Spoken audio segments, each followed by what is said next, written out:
Inner Voice, a heartfelt chat with Dr. Foojan. Hello, everyone. Welcome to the Inner Voice podcast. It is so great to be with you today. I'm Dr. Foojan Zein. I'm a psychotherapist and author, originator of the awareness integration theory. A heartfelt chat is about what matters most in our life, our mind, thoughts, feelings, actions, relationships, and our fulfillment in this beautiful journey of life. Many of you have asked about the awareness integration theory. For all the therapists and coaches, I want you to know that our this year, our training is starting again. And the first training on the essentials of the awareness integration theory will be in February 10th and 12th, 10th through 12th, Friday through Saturday. You're going to get 20 credits, 20 hours of credit. People who are a therapist and marriage and family therapist in California, you will get a CEU with CAMP, California Association of Marriage and Family Therapy. And your early bird registration is 20th of January. So you still got 2 weeks. And you'll have a discount. I love to see you there. It's going to be online. People from all over the world, therapists and coaches, join us. And I love for you to be with us. And this is a 3-day working on different aspects and learning all the 9 principles and 6 interventions of this multidisciplinary and multimodal model that we've done a lot of amazing research on it, and it has minimized depression and anxiety, raises self-esteem, self-efficacy, and self-agency. I'm teaching it in California, Long Beach, and we're looking at it from therapeutic, from a coaching, and from educational perspective. So also, if you become a certified therapist and a coach in the awareness integration model, you will be part of the group that is going to be on the Foojan app, which is launching in a couple of weeks. And we'll have this model into the app. So most people who do self-help work on deep level are going to need some help from outside to really deepen their work. So this is an amazing opportunity for you to be able to get certified in this model. Today in this episode, I chat with Jason Shiers. He is a certified psychotherapist and transformative coach who has gone through the entire journey from childhood trauma to addictions and mental health problems to jail, psychiatric care, 12-step recovery, and becoming a professional helping others. His story is painful but eye-opening, showing how the system pathologizes normal human responses to tragic life circumstances and shows how there is a way out for everyone. He found the Infinite Recovery Project, which helped people see the perfect mental health within that resides in all human beings. And this is a psycho-spiritual approach that helps people see that all experience happens within. It allows people to drop the story and suffer and see what is possible. Jason is also a podcast host of Misunderstandings of the Mind podcast, a conversational show that is truly transformative and will meet you where you are, give you a clearer view of how the mind works, and help you see past your psychology and any diagnoses you may have received. So you could go to misunderstandingsofthemind.com to connect with Jason Shiers and his podcast and his work. So in this episode, we share the process of being whole to separated and then whole again by being present at the moment with all of you. Subscribe to this podcast, my YouTube channel, and connect with me through my website, foojanzein.com, or any of the social media. Get my book, Life Reset, The Awareness Integration Path to the Life You Want. And that is a self-help book, or Awareness Integration Therapy, which is for therapists and coaches, or Intentional Parenting, which takes AIT to different ages of your children. And really, if you're working with children or you have a child, that book is really great for you. I love to hear from you. That's what I want you to know. I love to hear from you. So share with me your comments and all. So without further ado, here's Jason Shiers, all the way from UK.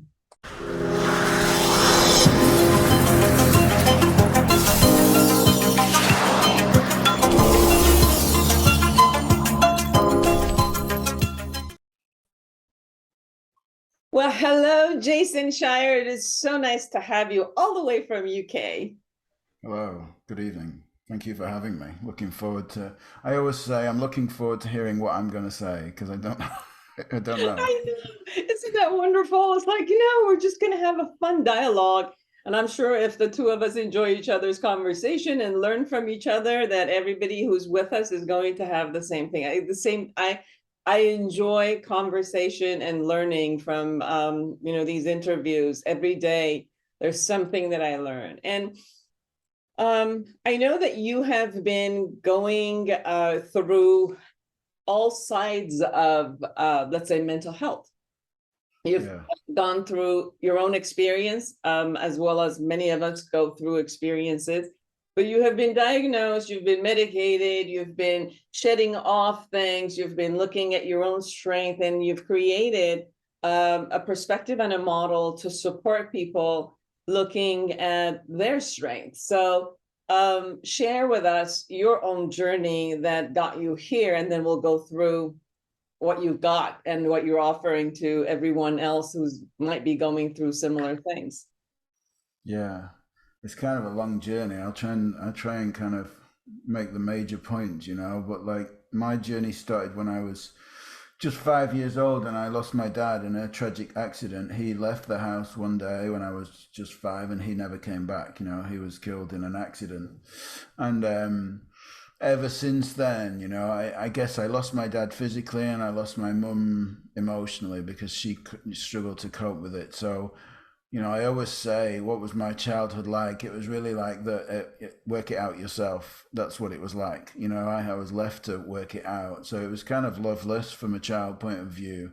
And as all human beings have innate resilience, built-in resilience, we find a way to cope. We find a way to be okay, as I did. And food was my coping mechanism, my first coping mechanism.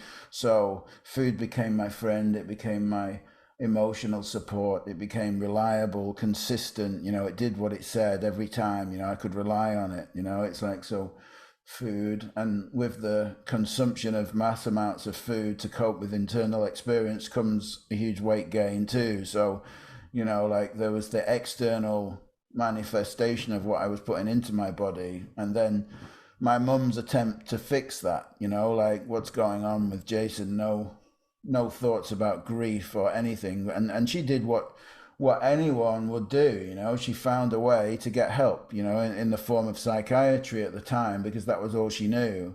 And so by the time I was 9 years old, I was massive in weight, like for my age and size. And they took me to the psychiatrist. I was diagnosed with depression and put on antidepressants. And there was no mention of grief. There was no mention of trauma or any of those things. But that was in the early 80s. It's kind of like nobody really understood those things as we do today. Like there was no trauma-informed practitioners, or anything like that. So it was really just what was presenting and kind of like how to fix that. And from there, it was like an attempt to control the external, the weight gain. It's kind of like, so put onto diet pills, and medication to control my appetite, because that looked like it was the problem. We're always like dealing with things at a behavioral level here, and as in my childhood, and my internal experience was horrific. Being me, was very painful and very challenging. Being overweight, feeling full of shame and full of grief, because of the loss of my dad, and lost and alone in the world was kind of what was going on inside of me, but nobody really knew that. Mm-hmm. So then after all the psychiatry stuff and the special schools and the inpatient units at a young age, it's kind of like in medications, it was drugs came along and it was just the obvious thing for me. So drug addiction took over for the next 10 years, from an early teenager to early 20s. I was struggled with everything, you know, from heroin addiction to all sorts of other drugs, and anything really I could take that would find me oblivion from my internal experience. And like, you know, like it makes complete sense, right? I mean, it's kind of like if we always find a way to be okay and our internal experience is very challenging, then we find a way to soothe ourselves. You know, it's like if you look at drugs from that perspective, then like if we live in a self-correcting model, like the body heals itself, right? You cut your finger, it heals itself. You put food in your mouth, it digests itself. You break your leg, it fixes itself. There's nothing you need to do, right? It's kind of like the same way that if the mind gets overly busy and kind of like appears to be a difficult place to be in, then it finds a way to soothe itself, you know. And it's like drugs from that place look like innate wisdom rather than something that needs to be pathologized as a disease or something like that, you know, or a diagnosis or a label. So that's what I did. You know, I found a way to escape my internal experience with drugs. And then when drugs were taken away, I went back to food because food was socially acceptable. Drugs were no longer an option because my life was full of jails and institutions and crime and chaos. You know, for those 10 years, I did anything I could to get drugs and escape myself until I could no longer do it anymore, until it was just like I was tired of being arrested. I was tired of going to jail. I was tired of living in homeless shelters and on the streets and all those things. So the only reason I stopped taking drugs was it was just too tiring, you know, it was just too much. And I found freedom via the 12 steps at the time, you know, which was really a godsend at the time, because it was like I was on self-destruct. You know, it probably wouldn't have lasted much longer, you know, the way it was. And from there, you know, it's like I really just adopted a new belief that I had this. I never questioned anything. Someone told me I had this disease called addiction and it was unfixable, and that I had to abstain one day at a time, and that if I abstained one day at a time from drugs and alcohol and did this long list of practices, then I would be okay. You know, it's like I didn't know I was already okay. I'd always been okay, because I was living in the internal experience. You know, it's like I didn't see myself from a neutral point of view. I was deeply reflective of, you know, thinking that I was this traumatized young child that had kind of lived in an adult's body that could never escape this tragic loss. So I took on that new belief and I went to 12-step meetings for the next 2 decades, you know, and yeah, I stayed clean from drugs, you know, but my internal experience got worse again. You know, I felt very alone in the world. So the mental health stuff carried on, the food addiction carried on, and I would just go to meetings and smile and say everything was great, you know, because I wasn't taking drugs anymore, you know, and I belonged to something. And that's when I got into psychotherapy and all the other stuff, the personal development stuff, and, you know, Western psychological trainings and Eastern spiritual kind of pursuits, you know, I was on that quest to find out who I was and what was going on. And it seemed like a good idea to become a psychotherapist, because I thought if I could work that out, then, you know, if I could help other people, then I could help myself.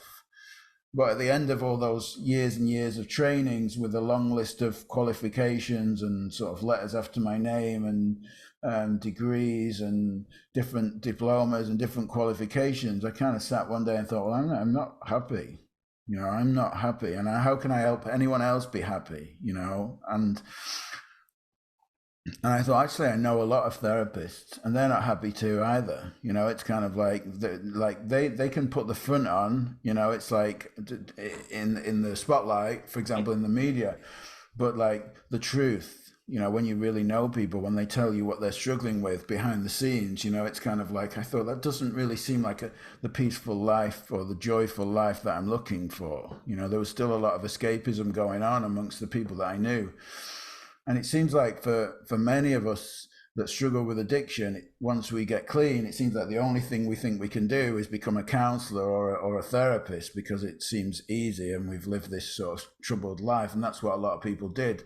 But I was never satisfied with that. I kind of So I kept searching. I had this thing, everyone said to me, you need to stop seeking. You need to stop seeking. You need to stop searching, because when you stop seeking, then you'll be satisfied with your life. But seeking is actually, what I call our intuition's knowing of home, that there's something more than this. I don't think anyone should give up seeking. I think if you're seeking, what you're really seeking is yourself, home within yourself. But many of us have never been pointed there. We don't know that. We don't know how to find ourselves. It's kind of like, it just seems like an abstract Eastern concept to go and find yourself, like something that people go to India for, or something like that, or Nepal, or go and live in a monastery or something like that.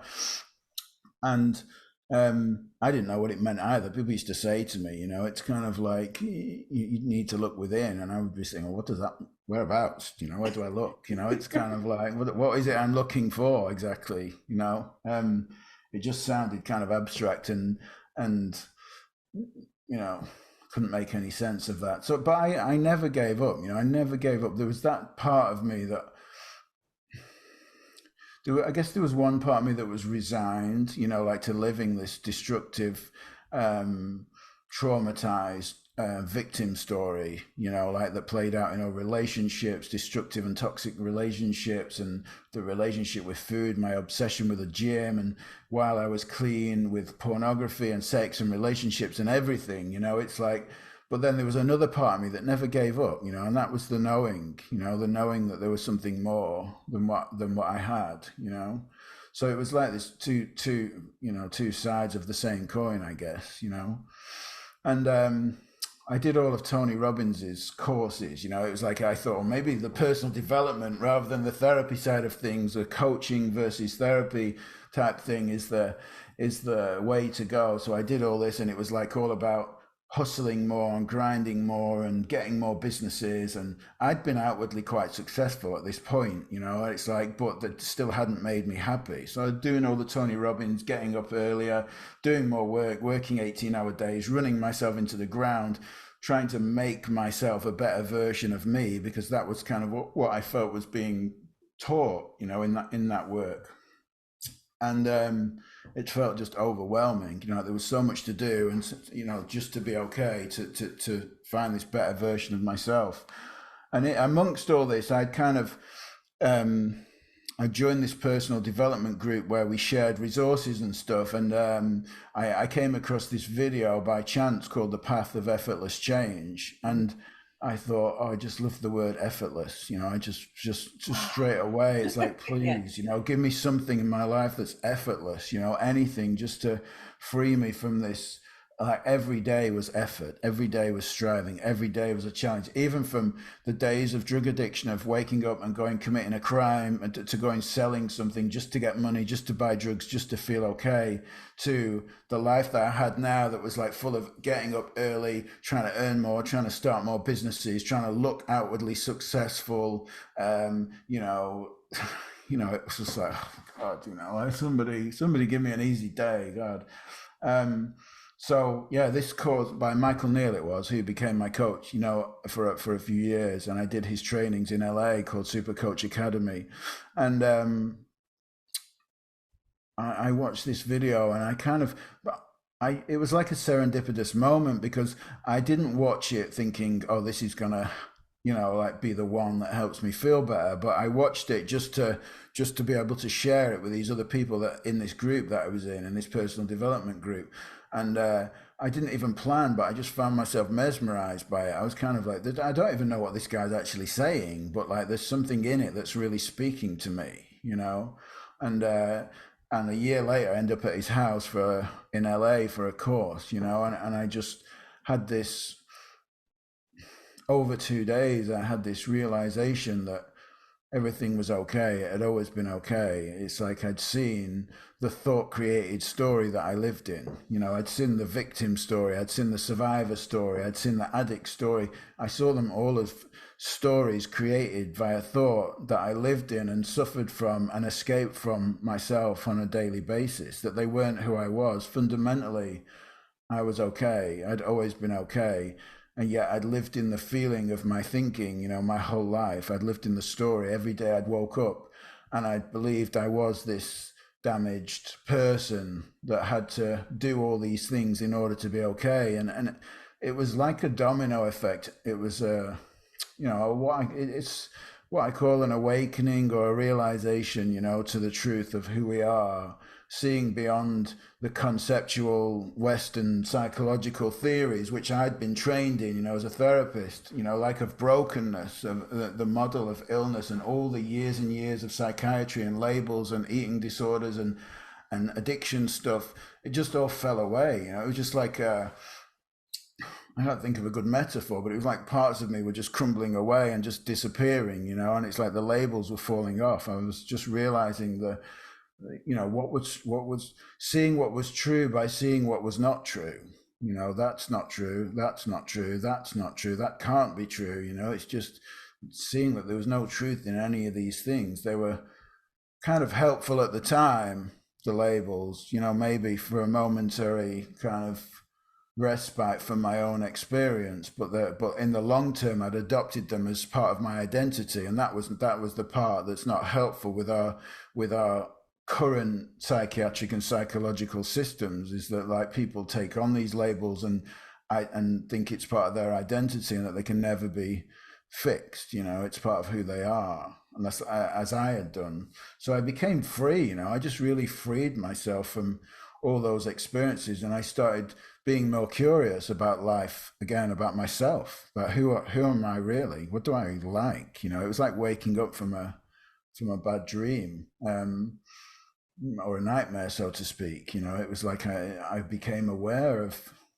nature, of the birds, of the green grass, of the sounds, and it was like wow, where have I been for like 40 years? It's kind of like I've been asleep in this dreamlike state. It's kind of like, which I believe is where most of humanity is lost, in this relationship with themselves, as a separate entity in this big bad world where they have to fight for themselves at all times. And I started to see the oneness of everything, the connection of the interconnectedness and the spiritual intelligence behind everything. And from there, I saw all the tragedy and all the experiences as divine, in a way. They were all pointing me somewhere, they were pointing me home, they were pointing me back to myself, and I think that's what's going on with all suffering. It's like life is always giving us what we want, but we resist it, in a way, and then there's suffering involved, because we keep resisting, where life is trying to point us to.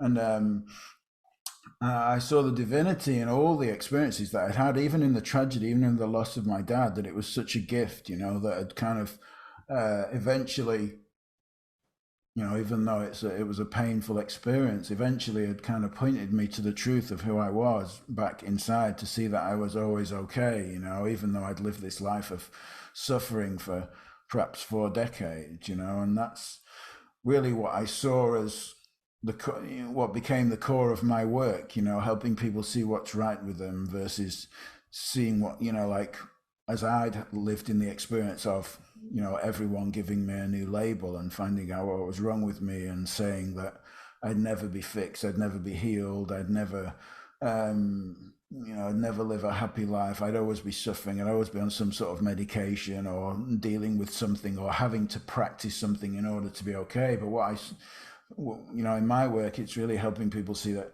there's nothing to do to be okay. You're already okay. Everything is okay. And it's like, and not getting so caught up in the experience of it, but seeing where it's actually pointing us to. All the struggling was always pointing me to look back inwardly. It's like there was a longing in me. I mean, it makes sense from a trauma sort of point of view, there was a longing in me for, the loss of my dad and the loss of my mum too, so it kind of showed up in obsessively chasing relationships where there was unavailability or looking for feminine closeness and softness, because I never had that as a child. It's kind of like I'm craving that and longing for that, but getting exactly the opposite, because that was what was installed in me in the traumatic experience that I had as a child, all completely unknowingly to me, and played out unconsciously in my life. But I started to see this, you know, as I started to see the story and see the truth and start to be with my experience, be present in the moment now with whatever was coming, you know, there was lots of tears and lots of pain and lots of struggling, but what it came was a real ability just to be present, you know, with whatever came in the moment, you know, and that's all the healing that came after the awakening experience, you know. That's kind of brings me, I guess, there's so much more that happened and so many more things that happened, but it was really it's really been a beautiful experience, you know, of kind of meeting myself, you know. Yes, I can sense that. I mean, I went through the psychotherapy mode plus the coaching mode simultaneously. So I really experienced myself some of the conversations that you're having and the path that you've gone through. One thing that is very important with what you said is that although we need compassion and empathy from the side of us which is wounded, it's important for us not to go through the path of I'm a victim and stay in the victimized position.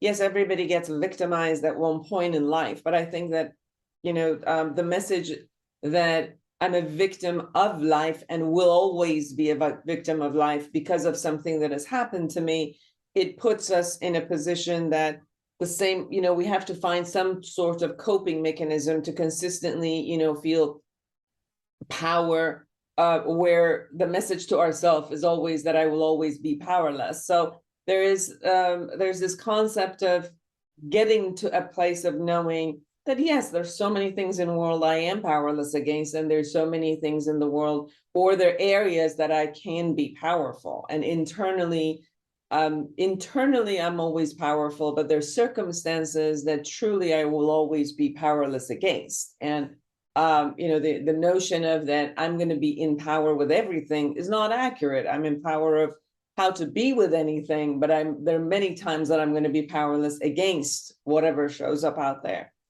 And I can sense where you've gone through the process of, you know, systematically healing yourself, and there's a beauty in the process.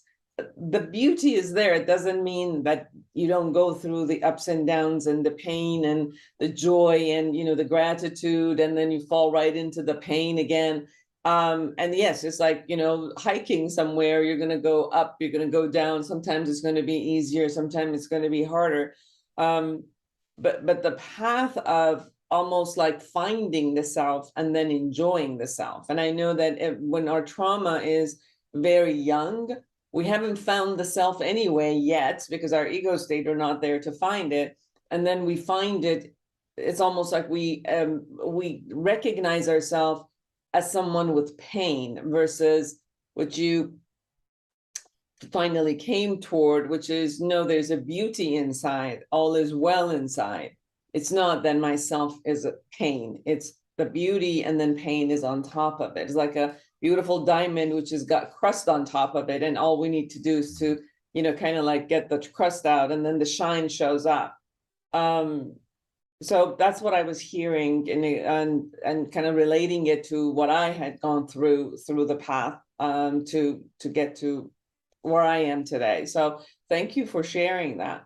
So I'm with your progression of this, I'm sensing that you also work with your clients to bring them to see who they are and kind of like taking off the labels, right?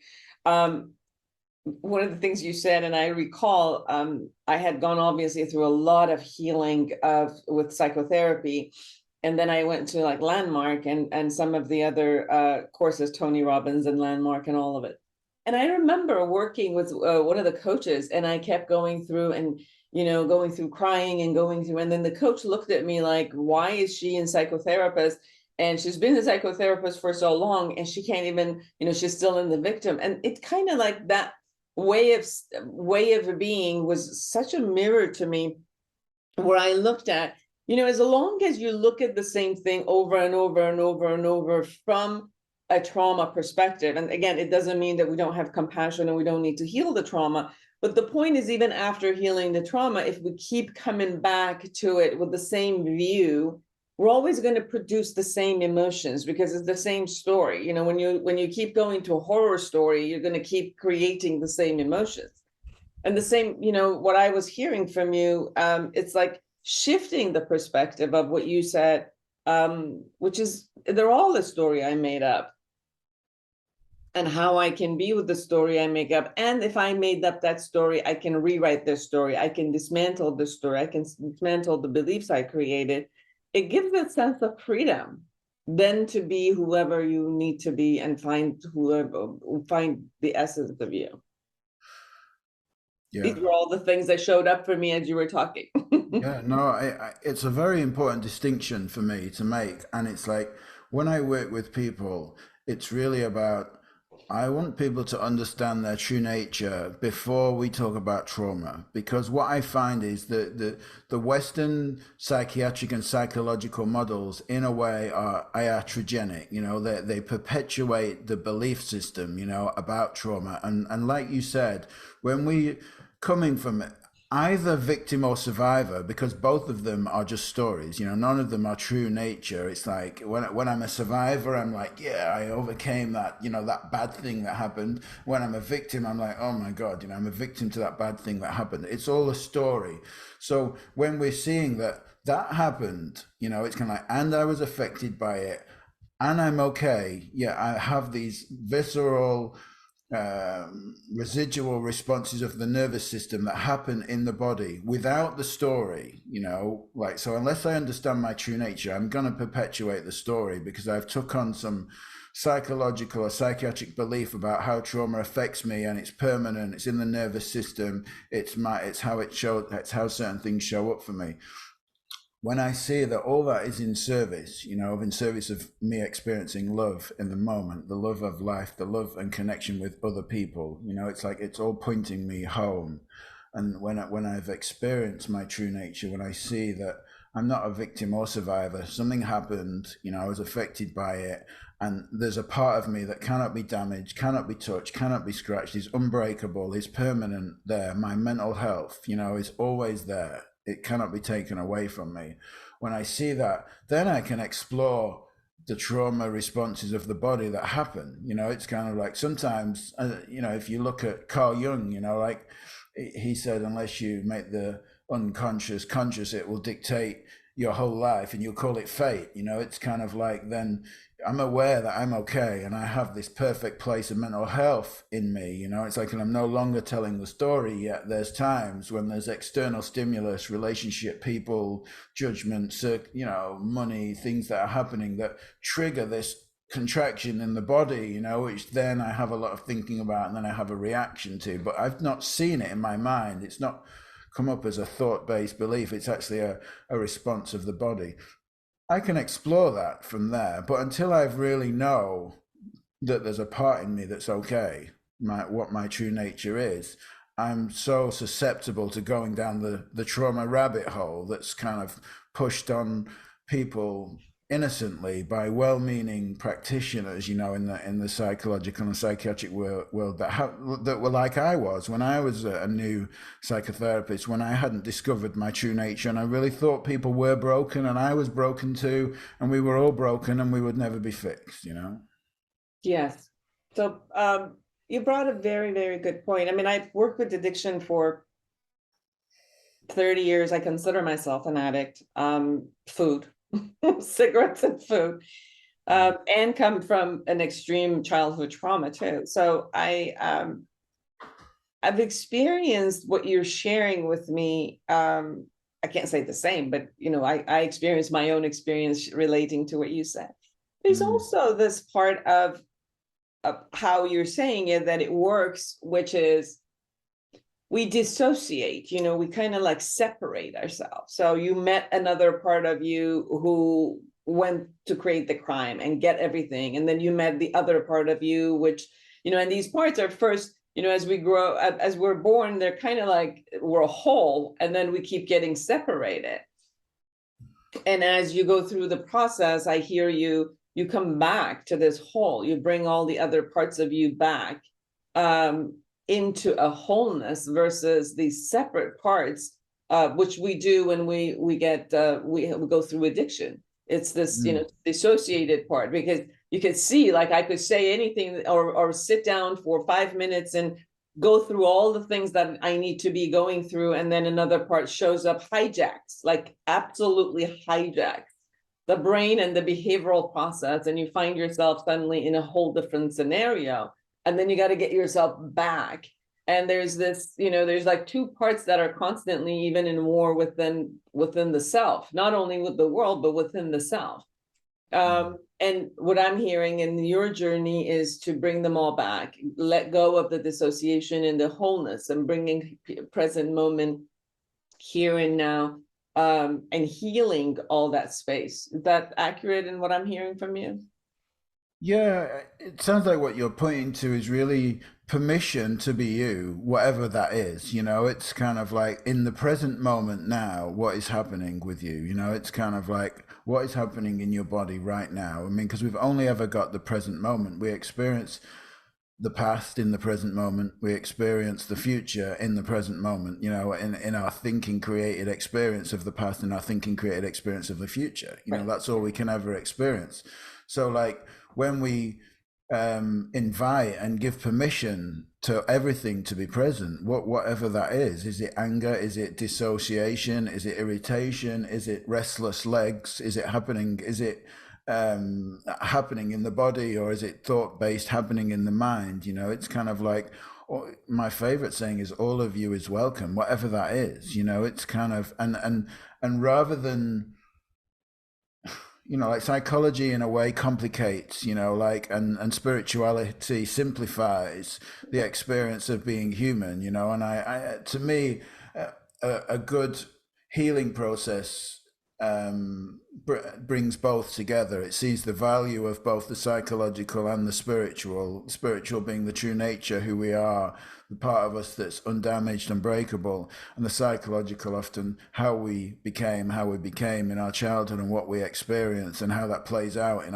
our present day relationships. And what you were saying was really about like that, what is a spiritual aspect, what I call innate resilience, the way that we find a way to be okay in any circumstances. That's what we learn, right, in the traumatic responses, unknowingly, unconsciously. As children, we find a way to be okay in adverse circumstances. And then those very things are the things that become challenges in our adult relationships, the very thing that block us exactly from what we want. It's like, so it's like you said, being with all parts of ourselves, whatever is showing up, seeing that it's all a calling to love. It's all a longing for love. It's all a longing to reconnect with ourselves. It's on a behavioral level, it's a pointless place to look, because the behavior is just hiding something that's happening in the core and the spiritual understanding of who we are. We've took on a belief system, perhaps from processes and things that we've done, or we're having a traumatic response to some sort of stimulus, Mm-hmm. Yeah. So what is the experience that you have when the present moment is here and the wholeness is experienced, which is very different from the victimized position, from the pain and separateness? Yeah, I mean, it can be whatever shows up. It can be full of anger and disconnection and loneliness, or it can be full of beauty and joy and connection. It really is about being with what is, without a meaning, because there's no meaning to those things. They are just experience. They're energy that comes through the body, that's experienced in a certain way. And then the meaning has been applied. What the meaning is, the knowledge, the thing that we've learned about them, like the meaning that we've given them. So actually all of them, are not good or bad. That's just one of the things that we do as humans, to characterize stuff, to try and find solutions, to fix, to call some things good and some things bad, and the things that are bad, we need to find solutions and fix and make better. That's just part of the human experience. But really seeing that there's no meaning, there is no meaning, there's nothing wrong, it's kind of like, it's just the meaning that we've given stuff. So often for me, dissociation was and withdrawal and shutdown and resignation was my default because of the loss, of my dad. It was kind of like and the fact that, I went through addiction. I lived in adversity. I lived in violence and crime and prisons and stuff. So I found a way to be okay in the most challenging places, so it was really easy for me to be in relationships and completely dissociate, be disconnected and be okay, like, well, I'm okay. So there's a shadow side to self-sufficiency, it's Yes. kind of like, is that like longing for connection, but just going, I'm okay, like longing for connection, longing for love, longing for intimacy, but going, I'm okay, it's like, because that's what I learned to do. And it was much easier to say I'm okay than to be vulnerable and go, I really need something here, Well, and you have to be okay in those spaces. Like, in order to survive and move forward, you got to be okay. And the other side of it is you are okay. That's what you're saying, that you are okay. It's just that there is also a place for vulnerability, that if we could create the safety inside of ourselves to hear our own vulnerability and not push it away and not be afraid of our own vulnerability. Yeah, and as a man, I mean, I've just started a men's group, and as a man, that's kind of like, there's a lot of toxic beliefs about masculinity, it's like about what it means to be masculine, what it means to be a man, it's like, and what it means to show up, to provide, all the things that have kind of like have been generational trauma that's been passed down, and kind of with the current social media offerings, YouTube and all the videos, and people doing men's work, things under the guise of men's work, which are really just their own beliefs about masculinity, how to be more masculine, how to show up better, how to do more, how to provide more. None of it is really about how to be your authentic self, or it's okay to be vulnerable, it's like, it's okay to whatever that is, or, like I said, all of you is welcome here, from a man's point of view. It's like, so that's why I love that work, because it really never felt okay to be me, it never felt safe to be me. It never felt, and I've been to many funerals, over the years, of people that could just never say that, they just found it easier to take their own life than they did to really be with their vulnerability, so going back to the, I can't remember where I was. Jason, I want to share with you that I really appreciate what you just said about men and vulnerability. And I want to add that I think we have the same thing with women's vulnerability, because it's been experienced that if women stay in their vulnerability, they're either going to be controlled by men or they're going to be abused by men. So then they also lose their vulnerability and become like, they shift into their own masculine side and like hostile side. So I appreciate what you said about both genders, or, non-genders, and any human being to have the experience of their vulnerability plus their strength, and having both of them be there, the resilience be side by side by their vulnerability. Yeah.